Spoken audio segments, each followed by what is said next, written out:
बिस्मिल्लाहिर्रहमानिर्रहीम। क्रोमेटोग्राफी को आज हम टच करते हैं थोड़ा सा।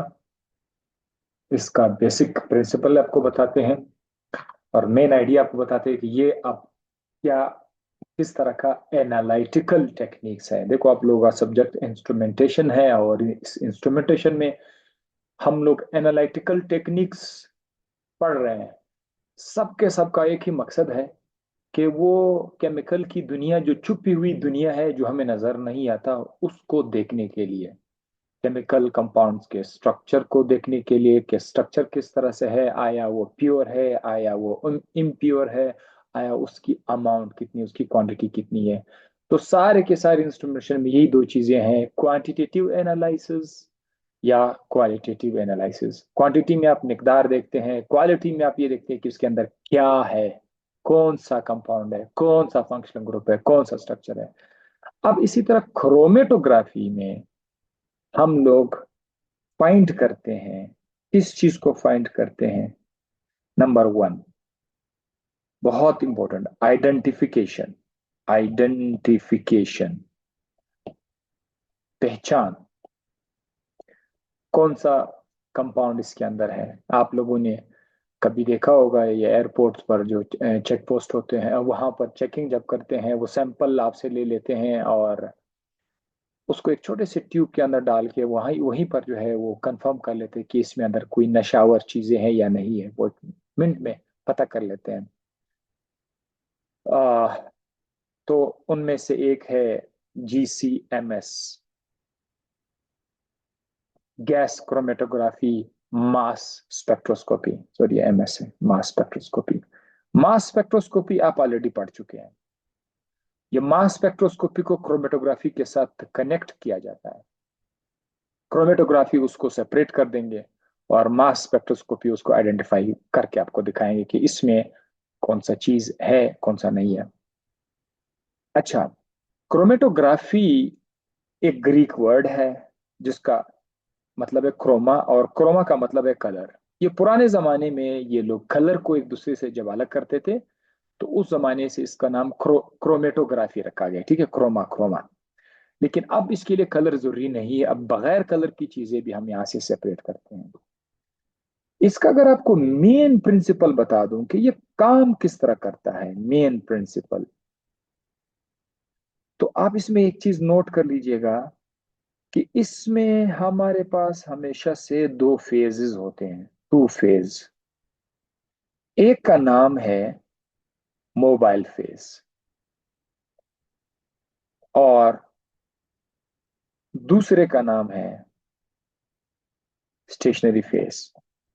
अच्छा, मैंने वहां पर आप लोगों को ये जब क्रोमेटोग्राफी का डेफिनेशन बताया था कि एक आइडेंटिफिकेशन था, दूसरा जो मैं भूल गया आपको नहीं बताया वो है सेपरेशन। तो क्रोमेटोग्राफी का एक डेफिनेशन है, chromatography is a technique which is used to identify, पहचान देते हैं, and separate the components of a mixture। separate separate the components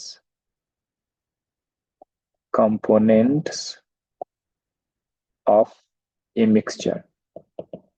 इसी मिक्सचर के अंदर कंपोनेंट्स को सेपरेट कर लेते हैं। तो मेन प्रिंसिपल में हमारे पास क्रोमेटोग्राफी में दो फेजेस होते हैं, एक मोबाइल फेज, एक स्टेशनरी फेज है।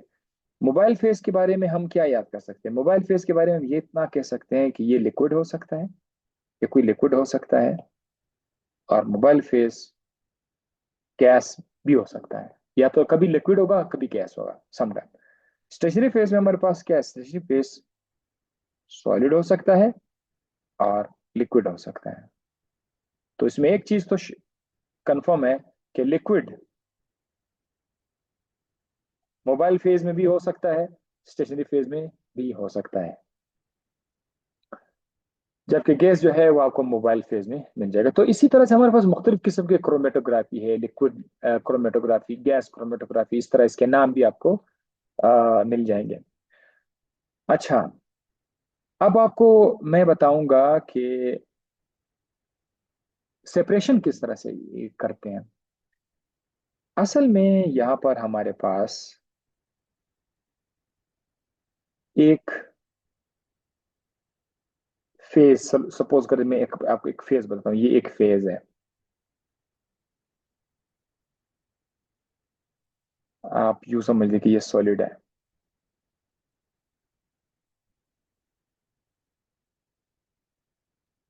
अब इस सॉलिड के अंदर अपने पार्टिकल्स हैं।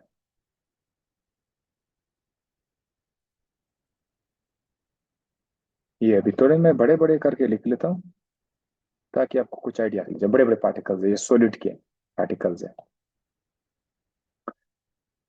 अब हम क्या करते हैं कि अपना जो मिक्सचर है, जो भी मिक्सचर है जिसके अंदर आप या तो आइडेंटिफाई करना चाहते हैं या उनको सेपरेट करना चाहते हैं, वो मिक्सचर हम यहाँ पे डाल देते हैं। चलो ये मिक्सचर के पार्टिकल्स है, ये रेड कलर।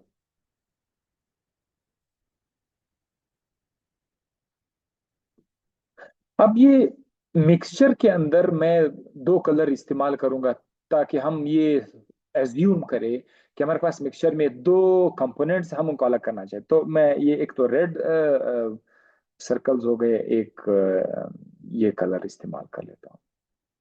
ये एक और कलर है, ठीक है। अब हम इन कंपोनेंट्स को सेपरेट कैसे करें? ये भी तो मिक्स तो है, एक दूसरे के अंदर पड़ेगा। पहले अगर आप ये इस तरह सैंपल ले लेते ना, तो सैंपल के अंदर ये वाले कंपोनेंट्स भी हैं और ये वाले कंपोनेंट्स बिल्कुल मिक्स हो गए हैं, हम उसको सेपरेट नहीं कर सकते हैं। अब ये वाला जो सैंपल है, ये सैंपल आपने रखा हुआ है उस सॉलिड के ऊपर। सपोज ये एक सॉलिड है और सॉलिड के पार्टिकल्स भी आपको नजर आ रहे हैं, इसी तरह आपके कंपोनेंट्स के मिक्सचर के पार्टिकल्स भी आपको नजर आ रहे हैं। यहाँ पर एक लफ्ज मुझे बहुत स्पेशल लगा जिसकी वजह से ये क्रोमेटोग्राफी ही आसान है, वो है एफिनिटी। एफिनिटी, जो भी केमिकल कंपोनेंट्स होते हैं, कंपाउंड्स होते हैं, उनकी एफिनिटी होती है, मतलब लगाव कि वो अटैच हो जाते हैं किसके साथ। अब ये जो एफिनिटी है, ये या तो उस सॉलिड के पार्टिकल के साथ हो सकता है, सॉलिड के जो पार्टिकल है उसके साथ तो हो सकता है ये अटैच होंगे, या फिर हम एक लिक्विड लाएंगे, लिक्विड, ये उसके साथ इसकी एफिनिटी हो सकती है। तो एक लिक्विड जिसका नाम है मोबाइल फेज। अब हम लोग मोबाइल फेज में तो गैस भी हो सकता है, लेकिन अब हम एक लिक्विड यूज कर लेते हैं। लिक्विड के लिए मैं एक अलग सा कलर, बिल्कुल अलग सा कलर में इस्तेमाल करता हूँ। यहां से हम एक लिक्विड ले लेते हैं, ये लिक्विड है। ये कलर चेंज कर लेता हूँ, लिक्विड का कलर, आई थिंक ये सही कलर होगा। यहां से लिक्विड है ये वाला लिक्विड को मूव कराना पड़ता है। मूव, तो मैं इसके सामने मूव लिख लेता हूं ताकि आपको पता चले कि ये मोबाइल फेज है। स्टेशनरी फेज मूव नहीं करेगा, मूव करेगा तो मोबाइल फेज मूव करेगा। अगर आपको मोबाइल फेज लिक्विड है तो लिक्विड मूव करेगा, इसी चीज के ऊपर मूव करेगा।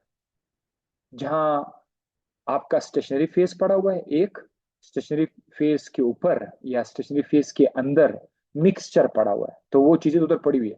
अब यहां से हम लोग इसे लिक्विड पास कराएंगे, लिक्विड से गुजारेंगे। तो लिक्विड का जो डायरेक्शन होगा, सपोज वो मैं इस डायरेक्शन में लेके जाऊंगा, इस डायरेक्शन लिक्विड ने मूव करना है, ठीक है।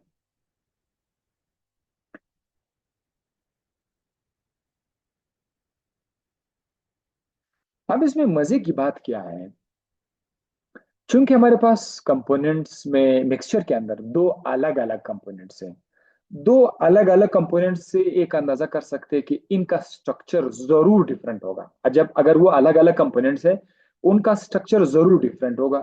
जब उनका स्ट्रक्चर डिफरेंट होगा तो दोनों की एफिनिटी कभी भी सेम नहीं हो सकती है। इसके साथ, स्टेशनरी फेज के साथ और मोबाइल फेज के साथ वो एफिनिटी डिफरेंट होगी। तो मैं अब देखो, मैं आपको आसानी के लिए बता रहा हूँ। सपोज ये जो रेड कलर का कंपोनेंट है, ये जो रेड कलर का कंपोनेंट है आपके मिक्सचर का, ये आपके सॉल्वेंट के साथ इसकी एफिनिटी ज्यादा है। इसकी आपके सॉल्वेंट के साथ एफिनिटी ज्यादा है और उस स्टेशनरी फेज के साथ उसकी एफिनिटी कम है। तो क्या होगा, व्हाट विल हैपन? तो ये जो रेड कंपोनेंट्स है ये सॉल्वेंट के साथ मूव करना शुरू करेंगे। रेड कंपोनेंट्स, ये जो रेड कंपोनेंट्स हैं ये मूव करना शुरू करेंगे। जितने भी रेड कंपोनेंट्स हैं, आपको कुछ देर के बाद जब जब ये लिक्विड फ्लो करेगा, तो ये जो रेड कंपोनेंट्स हैं वो यहां पर आ जाएंगे, सपोज इधर। बिल्कुल लाइन अप हो जाएंगे। यहाँ पर एक जो रेड कंपोनेंट वो उनका स्ट्रक्चर चूंकि सेम है, तो वो एक इक्वल डिस्टेंस कवर करेगा, इक्वल फासला तय कर कहीं पर रुक जाएगा, ये यहाँ पर आकर रख जाएगा। तो अब मैं यहाँ से नीचे जो रेड सर्कल है इसको मैं मिटाना चाहता हूँ, ताकि आपको पता चले कि ये जो कंपोनेंट्स है ये ऊपर चले गए, वो ऊपर चले गए, मूव किया उन्होंने। अब जो दूसरा है, जो दूसरा कंपोनेंट है, उनका चूंकि स्ट्रक्चर डिफरेंट है, तो उनकी एफिनिटी भी तो डिफरेंट होगी रेड वाले से। लिहाजा वो क्या करेंगे, वो फिर कहीं और पे, कहीं और पर आप कहीं पे भी उसको लगा सकते हैं। चलो मैं आपको लिए वो लिख लेता हूँ कि ये जो है ये आपको यहाँ पर नजर आएंगे, यहाँ पर आपको नजर आएंगे।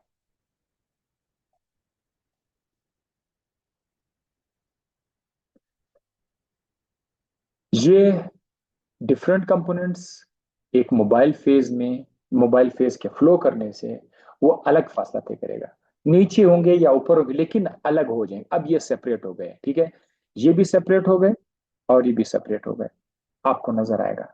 जब आपको मैं टीएलसी बताऊंगा, क्योंकि ये मैंने खुद परफॉर्म की हुई है, 3 लेयर क्रोमेटोग्राफी, खुद मैंने केमिस्ट्री सिंथेसिस के दौरान मैंने इसको परफॉर्म किया, और बहुत ही जबरदस्त टेक्निक है।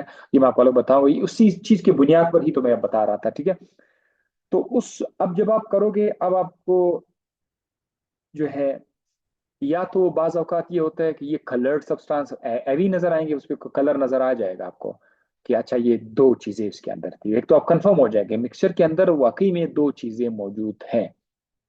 अगर मिक्सचर के अंदर सिर्फ और सिर्फ एक चीज होता ना, आपका मिक्सचर बिल्कुल प्योर होता, तो फिर आपको सिर्फ और सिर्फ एक स्पॉट नजर आता। अब आपको दो स्पॉट है, ये आपका स्पॉट नंबर 1, ये आपका स्पॉट नंबर 2। तो दो स्पॉट का मतलब है कि इसके अंदर दो चीजें थी। अगर चार स्पॉट है तो मतलब है चार चीजें। ये क्रोमेटोग्राफी का काम ही यही है कि अगर उसमें 6-7 मुख्तलिफ चीजें हैं, तो 6-7 अलग अलग स्पॉट्स आपको दे देंगे। ये इसका बेसिक प्रिंसिपल है, ठीक है। अगर वो स्पॉट्स नजर नहीं आते तो उस पर एक स्प्रे किया जाता है, ठीक है, निन हाइड्रीन स्प्रे किया जाता है, उससे नजर आएंगे। अगर वो भी नहीं हुआ तो उस पर यूवी अल्ट्रावायोलेट लाइट, उसको हम लोग उस पर लगा लेते हैं लाइट को, और लाइट के अंदर वो बिल्कुल क्लियर नजर आ जाएगा कि ये स्पॉट कहाँ तक पहुंचा है, हत्ता कि आप लोग उसका फासला, डिस्टेंस भी आप नोट कर सके, यहाँ से लेकर रेड स्पॉट ने कितना फासला तय किया हुआ है, और ये जो पिंक है इन्होंने कितना फासला, वो फासला भी आप फाइंड कर सकते हैं। सो क्रोमेटोग्राफी का जो मेन बुनियाद है, बेसिक, वो ये है कि उसमें जो आपका मिक्सचर है वो दो फेज के दरमियान में से दोनों के बीच में मुकाबले में आ जाते हैं। एक में वो ज्यादा, कोई ज्यादा फ्लो कर सकता है, एक में थोड़ा कम फ्लो कर लेता है, तो एक स्लोली मूव कर, एक फास्ट मूव करके, इस तरह से वो सेपरेट हो जाते हैं। तो ये एफिनिटी एक पॉइंट था। इसके अलावा क्रोमेटोग्राफी में कुछ और भी मैकेनिज्म्स होते हैं। मॉलिक्यूलर साइज के बुनियाद पर भी वो इनकी सेपरेशन होती है, चार्ज के बुनियाद पर भी इनकी सेपरेशन होती है, पोलैरिटी की बुनियाद पर इनकी सेपरेशन होती है, वो हम आपको अलग पेज पे दिखा देंगे। सो बुनियादी तौर पर आपने क्या याद रखना है कि क्रोमेटोग्राफी में हमारे पास दो फेज होंगे, एक मोबाइल फेज होगा, स्टेशनरी फेज होगा, और हमारा जो मिक्सचर होगा, मिक्सचर उस मोबाइल फेज और स्टेशनरी फेज के बीच में आकर जो है खुद ब खुद अलग हो जाता है, क्योंकि मोबाइल फेज मूव कर रहा है, तो उसके अंदर जो मिक्सचर है वो भी एक अलग अलग फासले पर जाकर रुक जाएंगे। ये उसका बेसिक, तो इसमें हम किसी भी चीज को सेपरेट कर सकते हैं।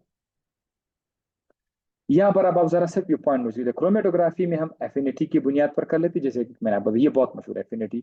इसके अलावा साइज की बुनियाद पर हम लोग कर लेते हैं, मुख्तलिफ साइज वाली चीजें अलग अलग चली जाएंगे, अलग डिस्टेंस कवर करेंगे, तो उससे भी वो सेपरेशन हो सकती है। चार्ज, मुख्तलिफ चार्जेस वाली चीजें होंगी, मुख्तलिफ चार्जेस वाले, वो भी अलग हो जाएंगे। और पोलैरिटी की बेस पे भी जो है वो अलग हो जाएंगे, ठीक है। ये 4 पॉइंट आपने यहाँ पे नोट करनी है। क्लासिफिकेशन की तरफ भी अगर थोड़ा सा जस्ट टच देते हैं, on the basis of mechanism. Mechanism मतलब वो किस तरह सेपरेट हो जाती है। Adsorption, adsorption, solid and liquid. अगर आपका स्टेशनरी फेज सॉलिड है अगर आपका स्टेशनरी फेज सॉलिड है तो फिर उस क्रोमेटोग्राफी का नाम है adsorption chromatography. If the stationary phase is solid तो फिर इसका नाम होगा एडजॉर्प्शन क्रोमेटोग्राफी। क्यों? क्योंकि जो पार्टिकल्स हैं वो एडजॉर्ब हो जाते हैं। एडजॉर्ब हो जाते हैं किस चीज के ऊपर? स्टेशनरी फेज के ऊपर एडजॉर्ब। फिर जब मोबाइल फेज आएगा, मोबाइल फेज से आस्ता आस्ता से वो अपने स्टेशनरी फेज को छोड़कर एक खास फासला तय करके वहां पर फिर से अटैच हो जाते हैं, एडजॉर्ब हो जाते हैं। ये था एडजॉर्प्शन क्रोमेटोग्राफी। एडजॉर्प्शन, तो जो अभी मैंने डिस्कस किया था आपके सामने, वो असल में है एडजॉर्प्शन क्रोमेटोग्राफी। इसमें मैं आपको टीएलसी भी कराऊंगा, थिन लेयर क्रोमेटोग्राफी और कॉलम क्रोमेटोग्राफी। ये बहुत मशहूर है कॉलम। हम मैंने कॉलम तो परफॉर्म नहीं किया हुआ, लेकिन हमारे लैब में मेरे दूसरे कुलीग थे, वो लोग कॉलम क्रोमेटोग्राफी भी परफॉर्म कर रहे थे। जब किसी का कंपाउंड ज्यादा प्योर नहीं आ रहा था, उसके अंदर इम्प्योरिटी थी, तो वो लोग कॉलम लगाकर अपने कंपाउंड्स को साफ करते थे कॉलम क्रोमेटोग्राफी से। तो ये भी मैं आपको, तो ये दो बहुत मशहूर चीजें हैं, इसमें आपको बता देंगे। पार्टीशन क्रोमेटोग्राफी में क्या होगा? एक तरफ मोबाइल फेज है, वो भी लिक्विड है। दूसरी तरफ स्टेशनरी फेज है, वो भी लिक्विड है। दोनों लिक्विड है, लिक्विड लिक्विड। सही है, मोबाइल फेज दोनों लिक्विड लिक्विड है। तो इसमें आपका जो मिक्सचर है ना, मिक्सचर मिक्सचर उसमें से कुछ चीजें जो है वो एक लिक्विड के अंदर पार्टीशन हो जाती है। पार्टीशन मतलब डिवाइड हो जाते हैं, चले जाते हैं। और कुछ चीजें इसमें पार्टीशन हो जाते हैं, तो वो इस पार्टीशन के बेस पे जो है वो अलग हो जाते हैं। लिहाजा इसका नाम होगा पार्टीशन क्रोमेटोग्राफी। और इसका एक एग्जांपल है पेपर क्रोमेटोग्राफी। ठीक है, पेपर क्रोमेटोग्राफी और भी होंगे, लेकिन ये एक है पेपर क्रोमेटोग्राफी।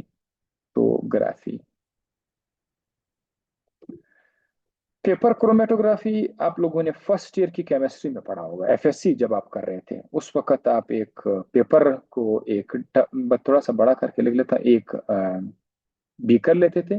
उस बीकर के अंदर यहाँ पर हम लिक्विड रख लेते थे। ये मोबाइल फेज था, ये मोबाइल फेज था, मोबाइल फेज। और फिर यहाँ पर हम एक कागज पेपर लटका देते थे, थोड़ा सा उसको डिप कर लेते थे उसके अंदर। इस पेपर के ऊपर कुछ लिक्विड आ जाता था। ये लिक्विड यहाँ पर पड़ा रहता था इसके ऊपर। ये लिक्विड जो कागज के ऊपर पड़ा हुआ है, कागज उसको सिर्फ एक सपोर्ट दे रहा है। वो कागज सपोर्ट, कागज आपका सॉलिड फेज नहीं है यहाँ पर, सिर्फ उसको सपोर्ट कर रहा है। लिक्विड उस कागज के ऊपर पड़ा हुआ है। अब यहाँ से नीचे से जो दूसरा लिक्विड है ये उसके ऊपर आप फ्लो करना शुरू करेगा, फिर उसी तरह से स्पॉट नजर आएंगे। तो ये पार्टीशन क्रोमेटोग्राफी था। अच्छा, कुछ और नाम आपको मैं बताऊं। दो तो आप लोगों ने पढ़ लिया, ठीक है, एड्सॉर्प्शन था और पार्टीशन था। इसके अलावा भी आपको बस कुछ नाम याद होना चाहिए। आयन एक्सचेंज क्रोमेटोग्राफी, ये आपने नाम रखना है। ये किस चीज की बुनियाद पर काम करता है? इलेक्ट्रोस्टैटिक इंटरेक्शन पर, चार्जेस इंटरेक्शन पर। और दूसरा है साइज एक्सक्लूजन क्रोमेटोग्राफी। ये एक जस्ट, ये भी एक नाम है साइज, लेकिन ये बहुत कम हम परफॉर्म करते हैं, लेकिन है क्रोमेटोग्राफी साइज एक्सक्लूजन क्रोमेटोग्राफी। और एफिनिटी क्रोमेटोग्राफी, एफिनिटी क्रोमेटोग्राफी। ये कुछ नाम आपको बस बताने थे कि आपको पता चले। बुनियादी जो था वो कौन सा था? वो एड्सॉर्प्शन था। ठीक है, उसी को ही हम लोग आगे लेके जाएंगे। ये सिर्फ आपके लिए पॉइंट्स बना दिए मैंने, ठीक है। पांच आपने नाम याद रखने हैं। अच्छा, बाकी ये स्टेशनरी फेज की बुनियाद पर जो है आप देख सकते हैं, पेपर क्रोमेटोग्राफी है, इसमें मोबाइल फेज आपका लिक्विड है।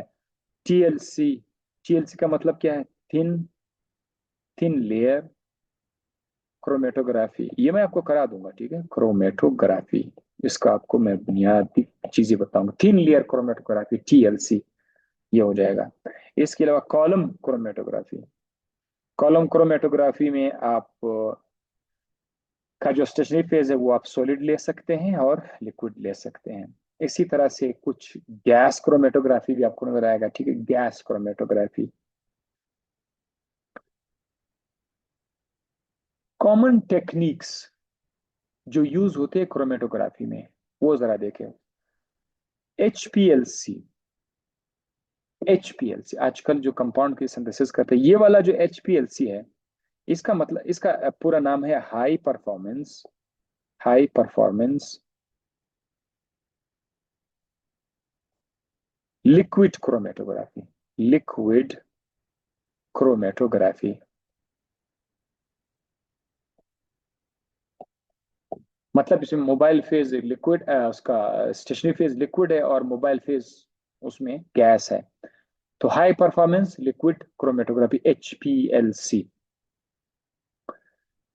ये भी आजकल लैब है, बहुत मशहूर है। HPLC कराई जाती है कंपाउंड्स के लिए। और GCMS, गैस क्रोमेटोग्राफी मास स्पेक्ट, उसको भी मैं आपको बता चुका हूँ।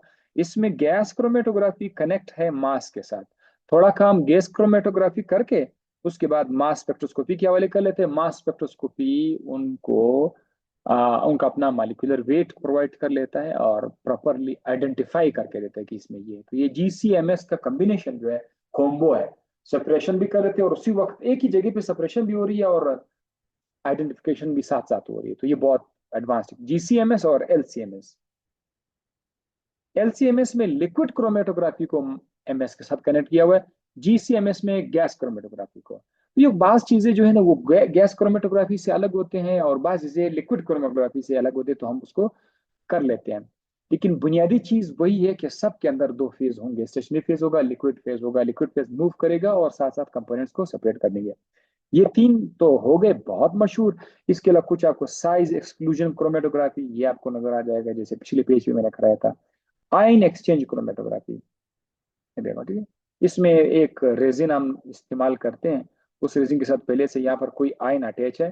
तो फिर क्या होगा, जब आपका मटेरियल इसके सामने लाएंगे तो मटेरियल जो है ना, वो इस आयन को रिप्लेस करके अपने आप को इसकी जगह पे लगा लेते हैं। सो आयन एक्सचेंज वो इस तरह से इस रेजिन के साथ अटैच हो जाते हैं और बाकी चीजें वो रिमूव हो जाती है। एक सेलेक्टिव एक खास चीज जो है वो अटैच हो जाएगा, फिर आप वो लेके सेपरेट कर लेते हैं। सो आयन एक्सचेंज क्रोमेटोग्राफी। अब इसकी एप्लीकेशन की तरफ आते हैं कि क्रोमेटोग्राफी का क्या फायदा है। Application number 1, pharmaceutical analysis. भाई जो फार्मासिस्ट है, हम अपने दवाइयों को जब एनालाइज करते हैं, क्या किस तरह एनालाइज करते हैं, देखते हैं कि इसमें अंदर क्या क्या कंपाउंड्स हैं और उसके अंदर क्या वो प्योर है या नहीं है, इसमें एक है या दो है। आइडेंटिफिकेशन एंड इसकी आइडेंटिफिकेशन के अलावा इसकी क्वालिटी और क्वांटिटी दोनों जो है आप उसको मालूम कर सकते हैं। फार्मास्यूटिकल एनालिसिस, ठीक है। सेपरेशन एंड आइडेंटिफिकेशन, बायोटेक्नोलॉजी में भी आप इसको यूज करते हैं। इन्वायरमेंटल मॉनिटरिंग, माहौल को मॉनिटर करते हैं कि माहौल कितना गंदा हुआ है, कि क्या क्या चीजें उसके अंदर शामिल है, गैस के अंदर जो हवा है, एयर है, एयर के अंदर क्या क्या चीजें शामिल है, उनको भी हम लोग मॉनिटर कर सकते हैं कि क्रोमेटोग्राफी की मदद से। इस तरह खुराक को भी अपने एनालाइज करते हैं, फूड को भी अपने एनालिसिस कर सकते हैं कि कोई कोई दावा कर रहा है कि इस फूड के अंदर ये चीजें हैं और वो नहीं है, तो उसको कंफर्म करने के लिए हम उसको क्रोमेटोग्राफी कराते हैं, ताकि पता चले कि वाकई में वो जो लिखा हुआ है वो चीज इसके अंदर है या नहीं है। फोरेंसिक, ये क्राइम सीन, वारदात हो, कहीं पर रेप केस हो, उस केस में भी जो है फोरेंसिक करते हैं हम। क्रोमेटोग्राफी की मदद से पता लगा लेते हैं कि इसमें कौन से कंपाउंड है, ठीक है। अच्छा, तो नेक्स्ट उसमें इंशाल्लाह मैं आपको TLC से स्टार्ट कराऊंगा, थिन लेयर क्रोमेटोग्राफी से, इंशाल्लाह नेक्स्ट लेक्चर में।